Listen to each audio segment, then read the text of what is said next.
Hello friends, তোমরা সবাই কেমন আছো? আমরা চলে গেছিলাম শিলিগুড়ি সিকেএস ট্যাটু স্টুডিও। তো এটা এম বাজারে, শিলিগুড়ি এম বাজার মলের এখানে। তো এখানে আমি বসেছি প্রথমে ট্যাটু করতে। আমি লিখাচ্ছি, কারণ আমার মেয়ের নামের অক্ষর প্রথম অর্ণমিতা দিয়ে, আর আমার হাজব্যান্ডেরও নামের অক্ষর দিয়ে। তো আমি লিখছিলাম। তো প্রথমবার তো একটু ব্যথা করছিল। তো প্রথম দিকে যখন ব্যথাটা করছিল, তারপরে আস্তে আস্তে ব্যথাটা সয়ে গেছে। তারপরে ও করে বসে গেছে, এখানে লিখছিল। দেখো, ও একটু একটু ভয় পাচ্ছিল প্রথমে যখন শুরু করেছে। তারপরে আমরা দুজনেই করে নিয়েছিলাম ট্যাটু।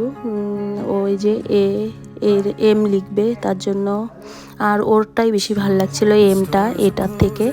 তো দেখতে লাস্টে দেখো ওরটা বেশি ভালো লাগছিল দেখতে। তো প্রথম যখন দিচ্ছিল একটু ব্যথা ব্যথা পাচ্ছিল, ভয় ভয় পাচ্ছিল। তারপরে ও ঠিক হয়ে গেছে। তো প্রথম দিকে একটু ব্যথাই লাগে, তারপরে আর অতটা লাগে না, শুয়ে যায়। এই দেখো লিখছে এমটা কি দারুণ হয়েছে দেখতে। তোমরা কে কে করবে ট্যাটু, তো চলে যেও শিলিগুড়ি এম বাজারের এখানে। তো ভিডিওটা ভালো লাগলে লাইক কমেন্ট শেয়ার করে দিও। Tata, bye bye.